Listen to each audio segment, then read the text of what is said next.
하나 둘 하나 둘. 자, 이제 계속해서 우리가 저기 몇 페이지입니까? 고려시대 통치체제 정비 요거 했고요.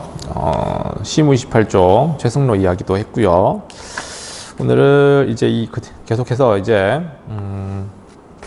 32페이지 지나서 대외관계 이야기를 해봅시다. 대외관계. 여기 뭐 다양한 방식으로 관리를 등용하다 이런 것도 있는데 일단 요건 적게두고요. 적게두고 이제 대외관계 요거 보겠습니다. 33페이지에 해당되겠네요. 교과서 33페이지에 해당되는 내용이고, 고려의 대외관계. 대외관계. 계속해서 우리 에피소드 2에 해당되겠지? 앞에 썼던 고려 통치체제 정비에 대한 얘기입니다. 이 고려 시대 대외관계가 상당히 복잡하고 할 게 많은데, 이거 쌤이 방과후 시간에 들었던 친구들도 있고 많이 있어가지고 주목되는 게 어쩔 수 없이 좀 있습니다. 알겠습니까? 그래서 일단은 대외관계를 얘기할 때 10세기, 11세기, 그 다음에 중요한 건 이제 12세기죠. 12세기. 이렇게 나눠서 보겠습니다. 알겠습니까? 종이 우렁차게 울리네. 하나, 둘, 셋. 자, 동아시아 얘기를, 지도를 다 그려놓고 해야 돼요. 일단 10세기, 11세기에는요. 자, 우리 북쪽 지역에는 이 백두산을 기준으로 봤을 때 북쪽에서는 이 북쪽의 그 만주 지역은 주인이 계속 바뀝니다. 알겠습니까? 원래는 이 지역에 이 발해가 있었죠. 발해가 있었는데, 자, 이 거란이라고 하는 게 10세기부터 성장하기 시작합니다. 10세기부터 거란. 알겠습니까? 거란이 성장할 당시 중국은 어떤 나라였냐면 송나라였어요. 송나라였고, 이 거란의 성장과 함께 이 발해는 거란의 침략으로 멸망합니다. 알겠습니까? 그래서 지난 시간에 봤다시피 이 발해 유민들이 이제 고려로 넘어오게 되고, 이렇게 이제 고려에 들어온 발해 유민 집단이 고려의 후삼국 통일에 기여했다.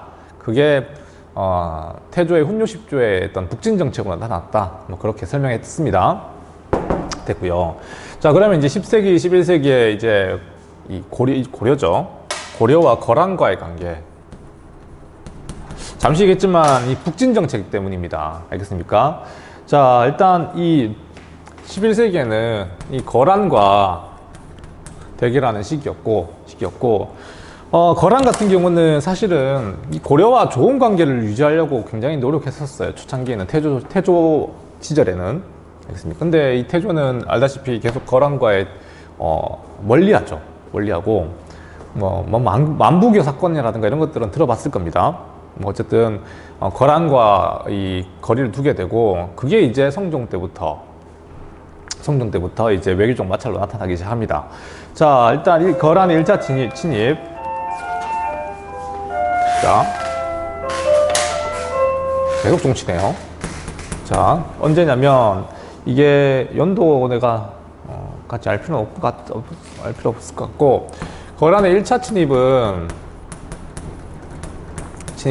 성종 때 있었어요. 고려 성종 시절에. 우리 배웠죠? 좀 전에 했던 고려 성종 시절에 시무 28조 나오는 그 시절. 자, 성종 때 이루어지게 되고, 이 원인은 우리가 방금 배웠다시피 이 북진 정책 때문입니다. 북진 정책. 북진. 잘 알아둡시다. 북진 정책. 이 태조 왕건부터 해왔었던 이 북진 정책. 거란과의 적대 정책이었죠. 이게 원인이었고, 정계 과정에서 이 당시에 정계는 알다시피 소손령 발음이 좀 안 되네요. 소손령이 이끌었던 80만 대군이라고 알려져 있습니다. 80만 대군. 알겠습니까? 소손령의 거란군이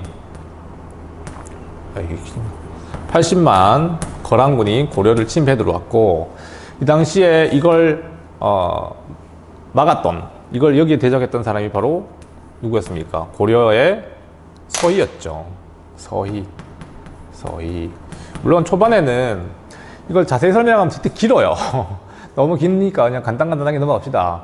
그러니까 서희가 이 당시 처음부터 이 서희가 등장하기 전에 고려는 거란과 뭐 담판하니 이게 문제가 아니고 그냥 땅을 떼주고 그냥 전쟁을 끝내려고 했었습니다. 전쟁을 피하려고 했었죠. 그러니까 서희가 좀 우리가 높게 평가받는 이유가 뭐냐면 전쟁을 하는 데 있어 가지고 상대방이 어떤 의도로 쳐들어오는가 그걸 잘 파악했던 인물이었지. 사실 거란은 고려와 싸우는 게 중요한 게 아니었다니까. 맞죠? 그러니까 어디가 송나라를 그러니까 중국으로 진출하는 거. 그러니까 중국으로 진출하기 위해서는 뒤쪽에 있는 고려를 갖다가 자기 편으로 만들어야 되는데 고려가 자꾸 적대 정책을 펴니까 이 쳐들어온 거거든요. 우리가 다시 말하면 거란과 친해지면 우리 전쟁을 피할 수 있는 겁니다. 알겠습니까? 이제 그걸 잘 파악했던 사람이 서희였고 그 의도를 갖다가 소손영과의 만남에서 담판으로 결과를 지은 거죠. 맞죠? 그래서 너는 알다시피 서희가 했던 이 성과는 일단 두 가지 약속이었죠. 거란. 알겠습니까? 그러니까, 거란에 대한 적대 정책이 아니라, 친하게 지내고, 송나라와 단절한다. 송과, 단절하는 대신에 친하게 지내겠다. 하는 약속이었고, 그와 함께 얻었던 게 바로 강동 육주였죠. 강동 육주를 갖다가 이렇게 해서 회복하게 된 겁니다. 이 지역입니다. 강동 육주는 바로 이게 압록강이어서 저기 대동강 사이에 있는 청천강 사이에 있는 요 지역을 갖다가 우린 강동 육주라고 그러는데 요 지역을 갖다가 이제 고려가 회복한 거죠. 그러니까 조건은 이거였다고. 조건은 고려가 더 이상 이 송나라와 친해지지 않고 관계를 끊고 거란과 친하게 지낸다는 조건으로 이걸 넘겨받은 겁니다. 알겠습니까? 그러니까 어쨌든 이게 거란으로서는 굉장히 좀 이게 말도 안 되는 거라고 생각할 수도 있겠지만 말도 안 되는 거잖아. 어떻게 쳐들어왔다 땅을 떼주고 그냥 돌아옵니까? 그 이해하려면 이게 전체를 다 이해해야 돼요. 이게 여기 있는 여진족도 이해해야 되고 그런 문제라서 일단 간단하게 넘어갑시다. 알겠습니까? 더 설명하고 싶은데 설명할게요. 그냥 나도 이게 설명해야지 다음이 이어지니까. 이 당시 거란족은 북쪽에 있는 여진족도 있고 이 북쪽의 유목민족의 구성은 정말 복잡합니다. 관계가. 그러니까 특히 여진족 같은 경우는 주로 이제 이 백두산을 통한 이 압록강을 통해 가지고 송나라와 주로 무역을 하고 있었거든요. 무역을 하고 있는 상황에서 주로 이제 말을 수출하고 하는 그런, 당연하죠. 너네 그 유목민족들은 농경 국가와 계속 거래하지 않으면 안 되는 구조입니다. 사실 식량을 확보하는 차원이 돼 있어가지고 겨울이 되면 뭐 양이라든가 염소라든가 다 기를 수 없거든요. 갖다 팔아야 됩니다. 그거 어디 팝니까? 곡식을 얻고 팔고 하는 그런 걸 필수로 할 수밖에 없었다고요. 이제 어쨌든 여진족은 이 루트가 압록강 하구 지역이라고 해가지고 송나라와 이어지고 있었거든. 근데 이 지역을 갖다가 이제 막을 수 있는 방법, 여진족을 차단하는 방법은 사실은 이게 여진족을 견제하는 그 1타 2피 알겠습니까? 고려도 자기 편으로 만들고 여진족이 송나라와 거래되는 것도 막았던 이 루트를 갖다가 장악했던 거였던 거예요. 우리 강동 육주라고 하는 게. 이 고려가 거란의 편에 서게 된다면 여진도 막고 송나라와도 관계도 끊고 굉장히 이득이 되는 거죠. 이게 거란으로서 이걸 돌려줬던 이유가 바로 그것 때문이었다고. 근데 문제는 이걸 고려가 지킨다 안 지킨다? 지키지 않았으니까 문제였죠. 자, 그게 이제 2차 침입입니다. 2차 너무 힘들다. 오늘 되게 하루 종일 찍고 있거든요. 2차 침입이고 이 현종 때 쳐들어오게 됩니다. 현종 시절에 쳐들어오게 되고, 아까 얘기했다시피 이 원인은 친거란, 그러니까 고려의 친송정책이 계속됐다는 거. 그러지 말라고 준 건데 알겠습니까? 그러지 말라고 준 건데 계속 송나라와 친하게 지내고 있으니까 약속을 어긴 거죠. 그래서 원인 중에 하나가 이제 강동 육주의 반환을 거부하죠. 돌려달라고 하는데 거부하니까 전쟁을 이긴 겁니다. 알겠습니까? 더 직접적인 결과는 이제 뭐 쳐들어온 결과 이유 중에 하나는 강조의 변이라고 해가지고 현종이 즉위하는 과정에서 약간 정치적 문제가 있었습니다. 알겠습니까? 목종이 죽고 현종이 즉위하는 과정에서 정변이 있었고 이제 그걸 빌비 삼아서 쳐들어온 거였고 결과는 어쨌든 막아낸 거예요. 양규의 활약. 양규의 활약 덕분에 강조의 정변을 계기로 해서 쳐들어온 건데 아까 그게 강조의 정변입니다. 알겠습니까? 강조의 정변 적게 그냥 정변 이게 목종을 패하고 현종이 즉위하는 과정이었어요. 알겠습니까? 그래서 양규가 거란을 막아내면서 사실은 죽습니다. 죽긴 죽었는데 어쨌든 물리치게 됐죠. 알겠습니까? 3차 침입 세 번째 쳐들어와요. 이렇게 자주 쳐들어옵니까? 여기다 볼게요. 자, 세 번째 침입 3차 침입은 이것도 현종 때예요.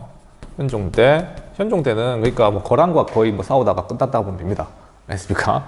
현종 때 이루어진 이 3차 침입은 마찬가지입니다. 이 당시에 거란이 물러갔던 조건 자체가 이제 우리 내가 항복할게. 거란 너네한테 찾아가가지고 사과도 하고 입주할 거니까 일단 물러가세요 하니까 물러간 거예요. 알겠습니까? 뭐 어쨌든 근데 이게 안 지키죠. 원인은 현종의 입조 거부 말이 어렵다. 그냥 거란에 찾아가가지고 용서를 빌려고 했는데 안 갑니다. 알겠습니까? 그리고 똑같이 강동 육주 반환 거부 안 돌려줘요. 알겠습니까? 왜 돌려줍니까? 이 억지로 얻었던 강동 육주 알겠습니까? 이 반환을 거부하면서 쳐들어온 거였고 알다시피 결과는 이 당시에 소배합이 이끌었던 거란군 알겠습니까? 거란군이 쳐들어왔었고 알다시피 당시 누가 활약합니까? 강감찬 맞죠? 강감찬의 활약으로 거란을 물리치죠. 맞죠? 귀주대첩 강동성 전투 알겠습니까? 귀주대첩이라 부릅니다. 강동성에서도 이게 승리했었고 강동성 전투 승리. 뿌득뿌득 소리 날까요? 오케이. 자, 이렇게 해서 거란의 침입을 막아내게 되었습니다. 알겠습니까? 이거 너무 많죠? 1차 침입, 2차 침입, 그 다음에 3차 침입에 걸쳐가지고 중요한 거는 고려의 북진 정책이 계속된다는 거죠. 알겠습니까? 우리가 태조 왕건이 내걸었던 이 북진 정책의 어떤 기치를 갖다가 포기하지 않았다는 거 알겠습니까? 그러면서 이제 10세기, 12세기는 고려가 동아시아 강대국으로 알겠습니까? 고려, 거란, 송나라가 새로 정립되는 그런 안정된 시기를 보내게 돼요. 이제 평화의 시기가 찾아왔고 알겠습니까? 고려는 당당히 국제 질서를 주도하는 어떤 그 한 중심축으로 송나라도 굉장히 잘해줍니다. 문화적 교류도 많아지게 되고, 알겠습니까? 자, 그런데 문제는, 자, 12세기가 되니까, 자, 이 12세기는, 자, 이때 여진이 성장하기 시작해요. 이 여진족은 아까 얘기했듯이 주로 이제 이 고려하고 이 거란 사이가 이렇게 이제 대결적으로 전개되다 보니까 상대적으로 여진족은 이제 제대로 견제가 안 된 거지. 그런 사회에 성장한 겁니다. 12세기에 와가지고. 그 초창기에 이 여진족을 갖다가 통제하기 위해서 여진족은 유목민족이거든요. 사실 반목의 어떤 유목도 하기도 하고 농사도 짓기도 하는데 그래도 유목을 많이 주로 하는 그런 민족이었고 일단 이 배경에는 얘들아 여진족이 성장하게 된 배경은 아까 좀 적어줄게 그냥 고려와 거란 간의 경쟁이었고 경쟁 중에 여진이 성장하게 됩니다. 여진의 성장하게 되고 자, 이 여진족을 갖다가 제압을 해야 되죠. 너무 이제 내버려 뒀다간 통제가 불가능하니까. 그래서 이제 나온 게 바로 뭡니까? 전개과정. 전개과정에서 누가 등장합니까? 윤관이 등장하죠. 윤관이라고 하는 사람이 등장하여 이 여진족과 맞서기 위해서는 고려의 어떤 전투 방식을 좀 개편할 필요가 있었어요. 뭔 얘기냐면 고려는 주로 이제 보병 중심이 됐거든요. 보병이라고 하는 게 사실 뭐 방어라든가 이런 면에서는 뛰어나긴 합니다. 그렇지만 이제 말을 타고 다니는 기병대를 공격하기에는 역부족이죠. 기동력이 떨어지니까 어쩔 수 없이 이제 기병대를 육성해야 돼. 그게 바로 뭡니까? 별무반이라고 하는 겁니다.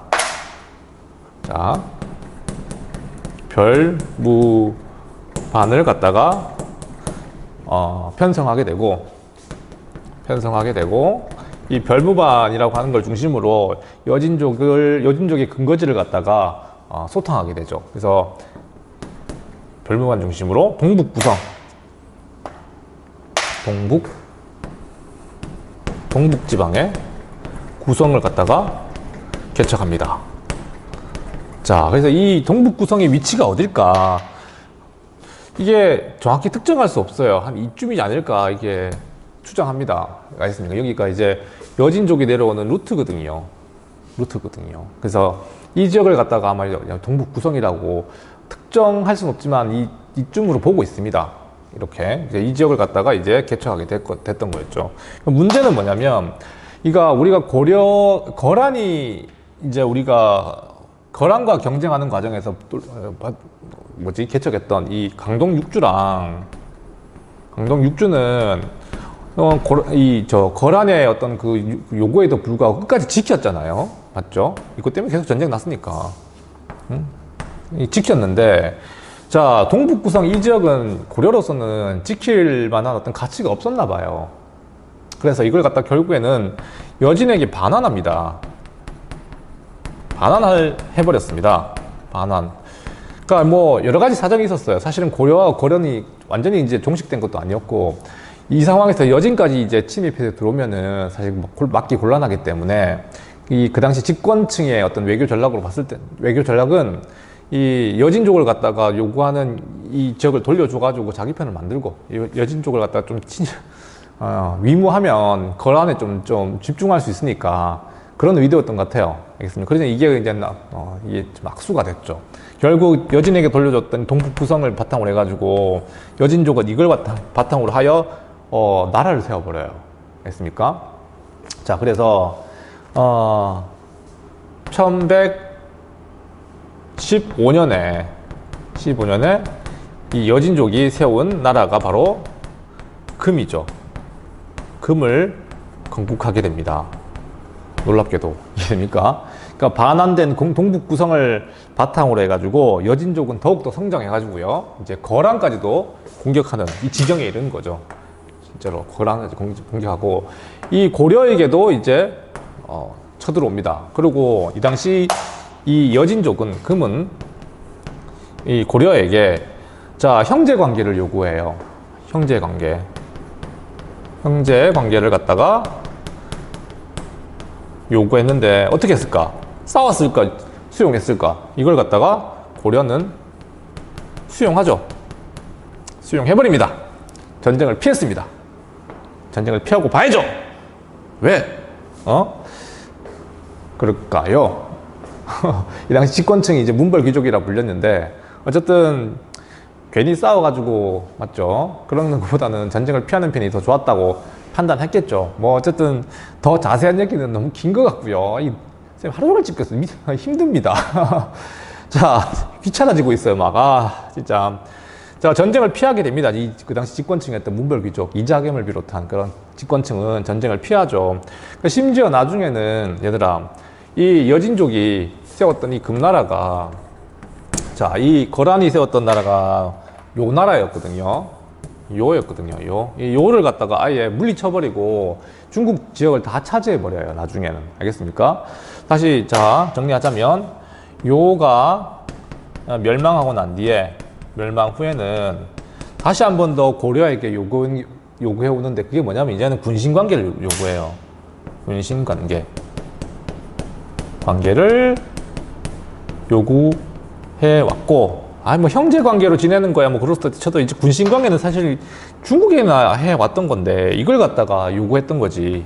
이 우리가 과거에 오랑캐라 지칭했었던 이 여진족이 이렇게 이제 강성해져 가지고 원래는 부모의 나라로 섬겼던 이 고려한테 이제는 너네가 이제 신하야 하면서 군신 관계를 요구해 왔고, 중요한 거는 이걸 갖다가 어떻게 했을까? 수용했을까? 거부했을까?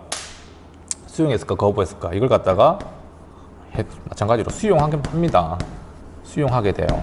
전쟁은 하지 않았죠. 그렇지만 고려의 위신이 떨어진 겁니다. 알겠습니까? 자, 이게 어떤 걸 의미하냐면 고려가 건국 정신으로 내걸었던 이 북진 정책, 이게 끝난 거예요. 알겠습니까? 북진 정책의 끝, 정책이 사실상 끝난 거다라고 이제 의미를 부여하면 되겠죠. 이 부분이 얘들아, 설명하자면 정말 긴 거예요, 이거. 근데 정말 교과서에 나오는 수준만 딱딱딱 그냥 하고 넘어가는 걸 합시다. 알겠습니까? 지금 되게 초췌해 보이잖아, 지금. 하루 종일 찍으니까. 옷도 똑같은 거야, 지금. 계속 봐봐, 지금. 자, 그래서 어쨌든 중요한 건 우리가 10세기, 11세기 거란과의 관계. 알겠습니까? 북진 정책을 그대로 지키려고 했었고, 실제로 이제 전쟁을 통해서 이걸 지켜냈고, 12세기 여진과의 관계에서는 집권층이 형성돼요. 그때는 이됩니까? 이게 아까 10세기, 11세기 거란과의 전쟁을 끝내고 난 뒤에 현종 이후에 고려의 정치 체제가 안정되거든요. 그렇게 형성됐던 우리는 지배층을 갖다가 문벌귀족이라 부르고, 우리가 잘 알듯이 그 문벌귀족의 대표 주자가 이자겸이잖아, 맞죠? 그러니까 지배층은 괜히 전쟁하려고 안 그럽니다. 그냥 군신 관계로 지내는 게 어떻습니까? 그냥 그렇게 좀 굴욕적이지만 여진족에게 이렇게 군신 관계를 수용하고 이제 자기의 어떤 기득권을 유지하는 방향으로 나갔던 거였죠. 그게 이제 의미하는 거는 아까도 있지만 이 건국 정신이었던 북진 정신이 끝나게 됐고, 당연히 여기에 대한 반발이 있었겠죠. 반발. 그게 이제 묘청의 난입니다.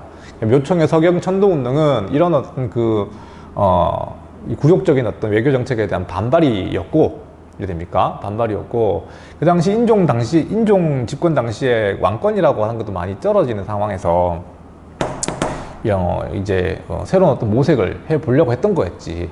묘청이라고 하는 사람 중심으로 서경천도 운동이 결국 근데 그것도 이 보수 기득권의 어떤 반발, 문벌귀족의 반발로 무마되면서 이제 난을 일으키게 되고 그게 묘청의 난이었죠. 알겠습니까? 자, 그렇게 진행됐던 게 이제 고려 정치 내부의 일이었습니다. 자, 요거까지 정리하고요. 이제 다음 시간에 고려 사회의 동요화 무신 정권 요거 같이 보도록 할게요. 됐습니다.